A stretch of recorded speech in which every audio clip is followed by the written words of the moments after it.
윤석열 전 총장 시절 검찰의 고발 사주 의혹을 수사해온 검찰이 사건을 고위공직자 범죄수사처로 이첩했습니다. 검찰은 손준성 검사가 고발장이 담긴 텔레그램 메시지를 다른 사람에게 보내는 방식으로 이번 의혹에 관여한 정황이 확인됐다고 판단했습니다. 강희경 기자가 보도합니다. 열린민주당 최강욱 대표 등은 윤석열 검찰이 야당 측에 여권 인사들에 대한 고발을 사주했다며 윤석열 전 검찰총장과 손준성 검사 등 7명을 검찰에 고소했습니다. 공무상 비밀누설과 직권남용 권리행사 방해 등 5가지 혐의를 적용했습니다. 검찰은 사건을 서울중앙지검 공공수사 1부에 배당한 뒤 별도 팀을 꾸려 수사에 착수했습니다. 대검 감찰부 진상조사에 참여했던 연구관 등 검사들만 9명이 투입됐습니다.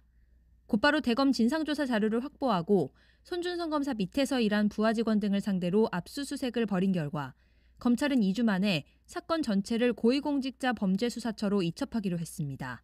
현직 검사의 관여 사실과 정황이 확인되면 사건을 공수처로 보내도록 한 내부 규칙 등에 따른 조치입니다.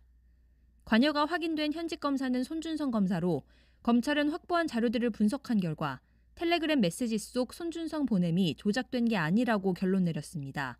즉, 손 검사가 어떤 방식으로든 여권 인사들에 대한 고발장 등을 전달하는 과정에 관여한 것으로 볼 수 있다는 겁니다. 다만 구체적인 전달 과정, 즉 어떤 경위로 누구에게 보냈는지 등은 아직 확인되지 않은 것으로 전해졌습니다.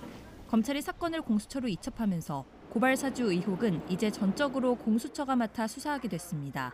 검찰 수사와 별도로 공수처도 대검 수사정보정책관실과 손 검사의 지휘를 받은 검사 등을 상대로 압수수색을 벌이는 등 수사를 진행해왔습니다. 손준성 검사는 입장문을 내고 기존에 밝힌 대로 사건에 관여한 사실이 전혀 없고 앞으로 공정한 수사가 진행되면 진실이 밝혀질 것으로 확신한다고 밝혔습니다.